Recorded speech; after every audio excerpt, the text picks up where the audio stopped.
ndiye pamene munthu wamaliza kuwerenga maayati kapena sura yomwe yakuphekerayo umapita pa rukuu.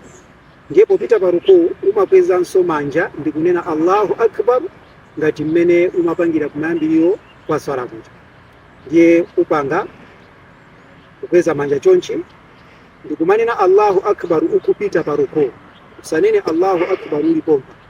Fika Allahu akbar uyambirira uja tinangopanga Allahu akbar, koma uyuyo amakhala Allahu akbar takbira amene umakhala kusuntha kupita pa chigawo china.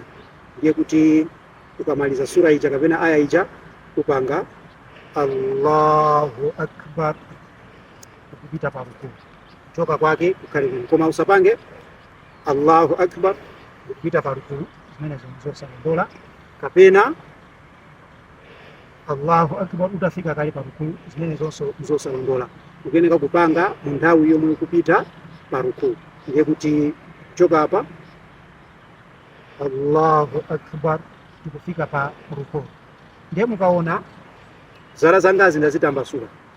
Ndipo Allah sallallahu alayhi wasallama amapanga choncho poyika ichi chigawo ichi kugundanitsa pabondo, ikunso chigawo ichi kugundanitsa pabondo, zalazi ndikutani ndikuzitambasula.